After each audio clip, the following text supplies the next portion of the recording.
Hi ma'am. ഇത് എ.ബി.എൽ ജേണിയുടെ ഫീഡ്ബാക്കാണ്. ഞാൻ ശരിക്കും ഫൗണ്ടേഷൻ കോഴ്സിലൂടെയാണ് എ.ബി.എൽ ജേണിയിലേക്ക് വന്നത്.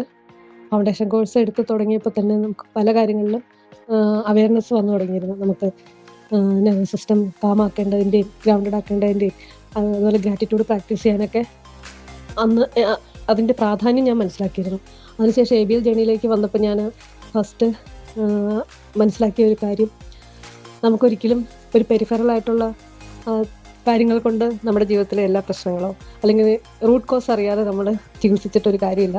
ഇതിനൊക്കെ സിസ്റ്റമാറ്റിക് ആയിട്ട് സ്റ്റെപ്പ് ബൈ സ്റ്റെപ്പ് ആയിട്ടുള്ള കാര്യങ്ങൾ ചെയ്യേണ്ട സമയത്ത് ചെയ്ത് പോകണം. അല്ലാതെ നമുക്കിപ്പോൾ ഇത് ചെയ്യാം നമുക്ക് എവിടെയെങ്കിലും റാൻഡമായിട്ടൊരു കാര്യം ചെയ്തുകൊണ്ട് നമ്മുടെ പ്രശ്നം സോൾവ് ചെയ്യില്ല എന്ന് എനിക്ക് മനസ്സിലായി.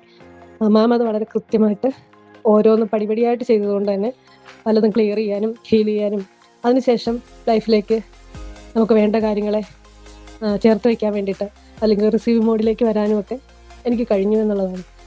ഒരുപാട് ഈ 3 മാസത്തിനിടയിൽ തന്നെ ഒരുപാട് മാജിക്കുകൾ എൻ്റെ ജീവിതത്തിൽ സംഭവിച്ചു.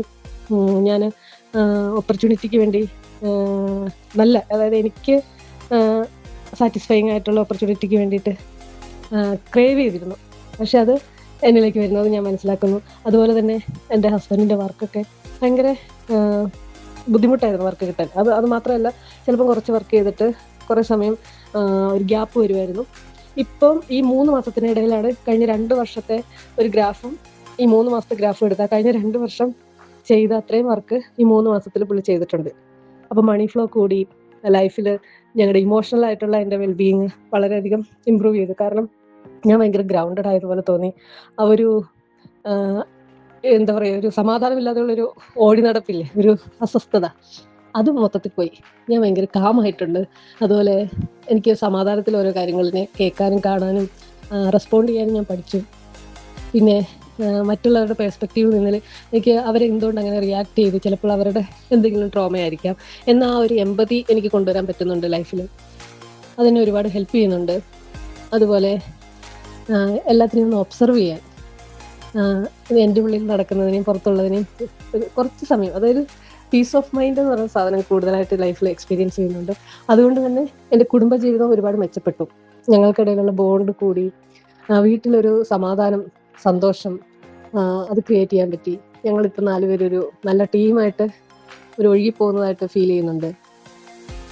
പിന്നെ എൻ്റെ ചുറ്റും എൻ്റെ വർക്ക് ചെയ്യുന്നിടത്ത് പോലും എനിക്ക് ഒരുപാട് മാറ്റങ്ങൾ, ചില വേണ്ടാത്ത ബന്ധങ്ങളൊക്കെ വിട്ടുപോയി, അതുപോലെ നല്ലത് ആഡ് ചെയ്യപ്പെട്ടു.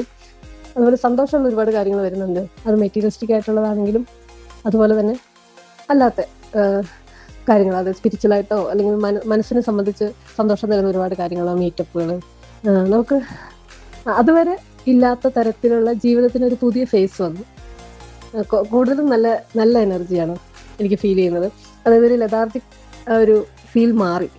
ഇപ്പോൾ ഒരു മൂവിങ്, ഒരു ഫ്ലോയിങ് സ്റ്റേറ്റിലാണ് ലൈഫ്. അത് തന്നെ വലിയ സന്തോഷം. ഒത്തിരി കാര്യങ്ങളുണ്ട്. പറയാൻ പറ്റുകയാണെങ്കിൽ EV വാങ്ങിക്കണമെന്ന് ഒരു 2 years ആയിട്ട് നമ്മൾ EVയിലേക്ക് മാറണമെന്ന് ഇങ്ങനെ പറഞ്ഞ് കാലം കഴിച്ചു. അപ്പോൾ അത് ബുക്ക് ചെയ്യാൻ പറ്റി. അതുപോലെ പെട്ടെന്ന് എനിക്ക് വേണ്ട കാര്യങ്ങൾ എനിക്ക് തിരിച്ചറിയാൻ പറ്റുന്നുണ്ട്. കൺഫ്യൂഷൻ എന്നുള്ള സ്റ്റേറ്റ് ഇപ്പോൾ ഇല്ല. അത് വലിയൊരു ഇതാണ്. അതിൽ ബോഡിയെക്കുറിച്ചുള്ള അവയർനെസ്സും കാര്യങ്ങളൊക്കെ മാം പറഞ്ഞു തന്നത് എനിക്ക് ഒത്തിരി ഉപകരിച്ചു. അപ്പോൾ എനിക്കിപ്പം വേറൊരാളുടെ ഒപ്പീനിയൻ എടുക്കണ്ട, എനിക്ക് തന്നെ അറിയാൻ പറ്റും എനിക്ക് വേണ്ടത് എന്താണെന്ന്. ആ ഒരു തിരിച്ചറിവ് ഭയങ്കര ഒരു സമാധാനമാണ്. കാരണം ഒരു 2 minutes 3 minutes സമാധാനത്തിൽ ഇരിക്കുമ്പോൾ എന്നിട്ട് എൻ്റെ ബോഡിയോട് ചോദിച്ചാൽ തന്നെ എനിക്കത് സ്യൂട്ടബിൾ ആണോ എന്ന് എനിക്ക് കണ്ടെത്താൻ പറ്റുന്നുണ്ട്. അതുപോലെ ഒരുപാട് കുഞ്ഞു കാര്യങ്ങളിലാണ് നമ്മൾ മാറ്റം വരുത്തേണ്ടത്. വലിയ വലിയ കാര്യങ്ങളൊന്നും ചെയ്തില്ലെങ്കിലും ചെറിയ ചെറിയ കാര്യങ്ങളുടെ ശക്തി അത് തിരിച്ചറിയാൻ പറ്റി. അത് അപ്ലൈ ചെയ്യാൻ വളരെ എളുപ്പമാണ്. പക്ഷെ അതുണ്ടാക്കുന്ന റിസൾട്ട് ഭയങ്കര വലിയ റിസൾട്ടാണെന്നും അനുഭവിച്ചറിയാൻ പറ്റുന്നു.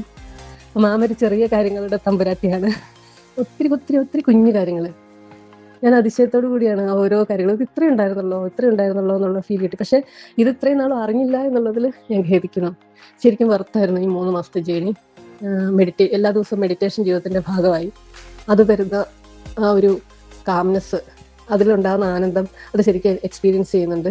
അതുപോലെ എങ്ങനെ ക്ലംസി ആയിട്ടുള്ളൊരു എനർജി ഫീൽഡിനെ നമുക്ക് റിലീസ് ചെയ്ത് എങ്ങനെ ഫ്രീ ആകാമെന്ന് മനസ്സിലായി.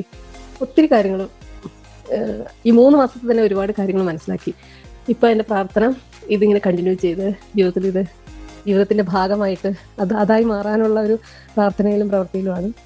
അപ്പോൾ ഈ 3 മാസം നല്ല അനുഭവങ്ങൾ, നല്ല ഒത്തിരി കാര്യങ്ങൾ റിലീസ് ചെയ്ത്, പ്രത്യേകിച്ച് എൻ്റെ റിലേഷൻഷിപ്പുകളിലും ഒരുപാട് കാര്യങ്ങൾ എനിക്ക് റിലീസ് ചെയ്യാൻ പറ്റി. വർഷങ്ങളായിട്ട് ഞാൻ ആഗ്രഹിച്ച, ക്രേവ് ചെയ്തിരുന്ന, അതായത് എൻ്റെ ക്ലോസ് റിലേഷനിലുള്ളവരെ പോലും എനിക്ക് തിരിച്ചു കിട്ടി.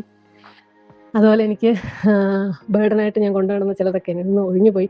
അപ്പം തന്നെ നമുക്ക് ജീവിതത്തിൽ ഒരുപാട് സ്പേസും ഒരു പറഞ്ഞറിയിക്കാൻ പറ്റാത്ത ഒരു സമാധാനവും ജീവിതത്തിലേക്ക് വരുന്നത് അറിയാൻ കഴിഞ്ഞു. പിന്നെ ഒരുപാട് എക്സ്റ്റേണൽ വാലിഡേഷൻ സീക്ക് ചെയ്യുന്ന ഒരാളായിരുന്നു ഞാൻ. ഒരിക്കലും എനിക്ക് സ്വന്തമായിട്ട് ഒരു സാറ്റിസ്ഫാക്ഷൻ കിട്ടില്ലായിരുന്നു. എല്ലാം ഞാൻ മറ്റുള്ളവരുടെ പ്രീതിക്ക് വേണ്ടി ചെയ്യുന്ന ഒരാളായിരുന്നു. ഇപ്പം മാറി ഞാൻ എൻ്റെ സന്തോഷത്തിന് വേണ്ടി ചെയ്തു തുടങ്ങിയപ്പോൾ തന്നെ ഞാൻ ഒരുപാട് ഫ്രീ ആയി. ഒരു കെട്ടഴിഞ്ഞു പോയ ഒരു ആശ്വാസമുണ്ട് ഇപ്പം. അതിലേക്ക് എത്താൻ സാധിച്ചു. അതുപോലെ റിസീവ് ചെയ്യാൻ ഭയങ്കര ബുദ്ധിമുട്ടുള്ള ആളായിരുന്നു ഞാൻ. കൊടുക്കാൻ ഭയങ്കര ഇഷ്ടവും, റിസീവ് ചെയ്യുമ്പോൾ എന്തോ ഒരു കുറവ് അല്ലെങ്കിൽ ഒരു കുറച്ചിൽ പോലത്തെ ഇത് വേണ്ടിയിരുന്നില്ല എന്നുള്ള തോന്നൽ എപ്പോഴും ഉള്ളിൽ കൊണ്ട് നടന്നിരുന്ന ആളാണ്. അത് മാറ്റിക്കഴിഞ്ഞപ്പോൾ ആ റെസിസ്റ്റൻസ് പോയപ്പോൾ തന്നെ ഒത്തിരി കാര്യങ്ങൾ വരുന്നു. എന്തെല്ലാം മനോഹരമായ കാര്യങ്ങളാണ് മനുഷ്യരായിട്ടും അവസരങ്ങളായിട്ടും ഒക്കെ എത്തിച്ചേരുന്നതെന്ന് അതൊക്കെ തിരിച്ചറിയുന്ന, ഇതൊക്കെ ഈ കുഞ്ഞു കുഞ്ഞു റെസിസ്റ്റൻസ് മാറ്റിയപ്പോൾ തന്നെ ഇത്രയും സംഭവങ്ങൾ വരുന്നെങ്കിൽ നമ്മളിങ്ങനെ റെസിസ്റ്റൻസ് ഇല്ലാതെ അലവൻസിലൂടെ പോയി കഴിഞ്ഞാൽ എത്ര മനോഹരമായിരിക്കും എന്നുള്ളൊരു തിരിച്ചറിവാണ് ഈ ജേണി എനിക്ക് സമ്മാനിച്ചത്. അപ്പോൾ ഒത്തിരി എൻ്റെ ലിമിറ്റിംഗ് ബിലീഫ്സിനെ തുടച്ചു നീക്കിയതിന്, എന്നെ ഒരുപാട് ഹീൽ ചെയ്യാൻ സഹായിച്ചതിന്, എന്നെ അബണ്ടൻസിലേക്കുള്ള യാത്രയിലേക്ക് കൈപിടിച്ച് കയറ്റിയതിന് thank you so much ma'am. ഒരിക്കലും ഞാൻ മറക്കില്ല ഈ ജേണി. ഇതിൽ നിന്ന് കിട്ടിയത് ഞാൻ വീണ്ടും വീണ്ടും റിവൈസ് ചെയ്യുന്നുണ്ട്. ഇടയ്ക്കിടയ്ക്ക് എൻ്റെ ഡയറി എടുത്ത് ഇങ്ങനെ നോക്കും. ചിലപ്പോൾ സ്റ്റക്കായി നിൽക്കുമ്പോൾ പോലും ഇപ്പം ഞാൻ സ്റ്റക്കല്ല, ഇതിനുള്ള സൊല്യൂഷൻ ഉണ്ട് എന്ന്, അതായത് അവിടെ നിൽക്കുന്നില്ല, അടുത്തതിലേക്ക് പോകാൻ എനിക്ക് പറ്റുന്നുണ്ട്. നല്ലൊരു ജേണിയായിരുന്നു, വർത്തായിരുന്നു. താങ്ക് യു മാമിന്. ഒരുപാട് പേരുടെ ജീവിതം മാറ്റാനുള്ള ശക്തിയും പവറും കിട്ടട്ടെ. ഞാൻ തിരിച്ചറിഞ്ഞ ശക്തി ഒരുപാട് പേർക്ക് തിരിച്ചറിയാൻ കഴിയട്ടെ എന്ന് പ്രാർത്ഥിക്കുന്നു. Thank you so much ma'am.